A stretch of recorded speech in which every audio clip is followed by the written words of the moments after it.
जब मन दुविधा में आने लगे, पहली बात तो गीता पढ़ करके, सत्संग सुन करके, ये दुविधा नहीं होनी चाहिए।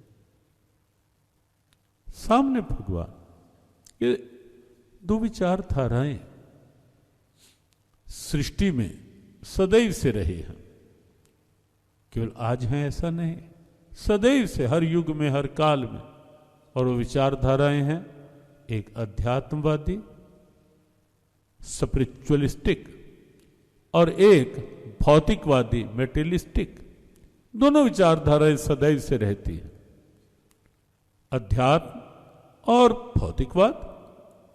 अंतर क्या है कि जहां ईश्वर को आगे रखकर व्यवहार होता है, जहां ईश्वर को आगे रखकर मान लो धन पदार्थ संपदा मिल भी रही है, लेकिन ईश्वरीय भाव के साथ उपयोग है, आगे वो है कि उसके कारण से मिली है, उसकी कृपा से मिली है और उसका मान करके उपयोग करना है, ये भाव साथ है, तो वो संपत्ति बंधन नहीं है, वो धन बंधन नहीं है, वो पदार्थ बंधन नहीं है, कोई वस्तु बंधन नहीं है।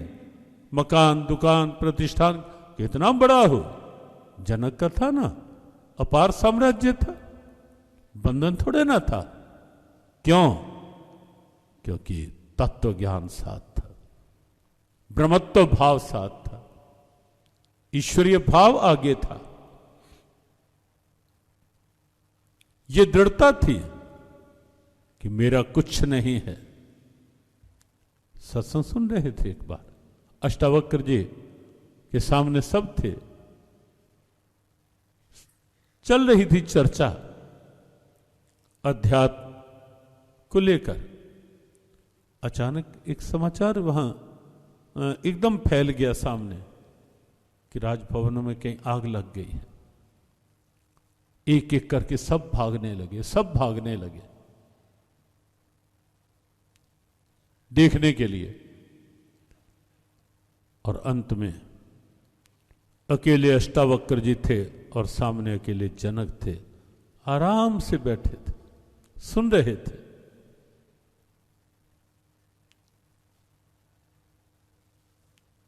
जब चर्चा पूरी हुई, अष्टावक्र जी ने पूछा, जनक तुमने समाचार नहीं सुना था क्या कि राजमहलों में आग लग गई है कहीं? कहा सुना था गुरुदेव, शब्द कान में पड़े थे। कहा फिर सब भागे, तुम क्यों बैठे रहे जबकि राजभवन तो आपका? क्या चिंता नहीं हुई? जनक मुस्कुरा दिए, कहने लगे गुरुदेव तो बात एक तो ये कि मैंने कभी मन में ये बात आने ही नहीं दी कि राजकाज, ये राजभवन, ये राजमहल ये मेरे हैं। मैंने कभी बात ये मन में आने ही नहीं दी। और यहां मुझे दूसरी बात ये लग रही थी कि जिसकी मैं चर्चा सुन रहा हूं, जब निश्चित ये है कि सब है ही उसका, तो मैं उसकी चर्चा में था, उसके प्रति छोड़कर समर्पण करके कि कुछ भी हो तू जाने तेरो काम जाने, मैं तेरी चर्चा में हूं गोविंद, तेरे सत्संग में हूं, तेरे भाव में हूं, आगे तू जान, तेरा काम जाने।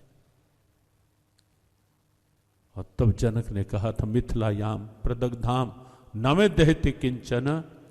गुरुदेव मैं ये मानता हूं कि राजभवन तो क्या, पूरी मिथिला भी अगर जल जाती तो मेरा पक्का विश्वास था कि मेरा कुछ नहीं जलेगा, आपका ही सब जलेगा।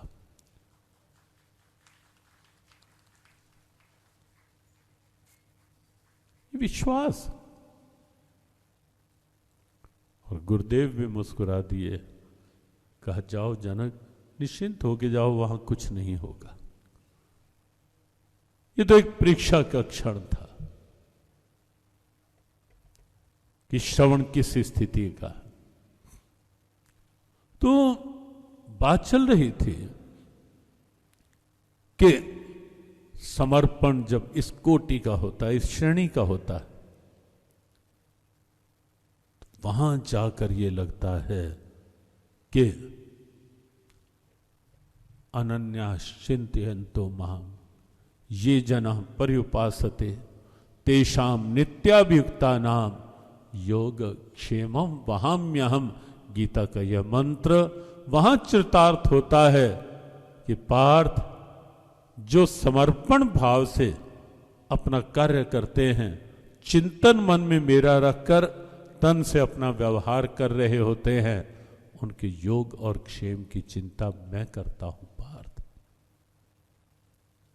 और अर्जुन को आप देखेंगे, महाभारत में आप देखेंगे युद्ध में, वहां तो केवल इतना ही दृश्य था कि अर्जुन ने समर्पण कर दिया था, ये कह दिया था कि शस्त्र हाथ में नहीं लेना, मत लेना कृष्ण, अपनी प्रतिज्ञा पक्की रखना, मैं कहूंगा भी नहीं कि आप शस्त्र हाथ में लो। हां, इतना निवेदन अवश्य करूंगा कि शस्त्र भले ही ना लो, लेकिन हाथ में मेरे रथ के घोड़ों की लगाम थाम लेना, बस मैं निश्चिंत होकर अपना काम करूंगा, ये विश्वास रख करके कि लगाम आपके हाथ में है। लगाम अर्थात युद्ध का परिणाम आपके हाथ में। लगाम अर्थात रथ को विजय के साथ लेकर के आगे बढ़ना है या पराजय में धकेलना है, पराजय के गर्त में गिराना है रथ को, या विजय के साथ बाहर निकालना है महाभारत युद्ध की धरा में से, ये आपके ऊपर है कृष्ण, लगाम आपके हाथ। और इतना ही नहीं केशव, ये लगाम केवल रथ के घोड़ों की लगाम नहीं होगी, ये लगाम मेरे जीवन रथ की लगाम भी होगी, जीवन रथ की लगाम। उपनिषदों ने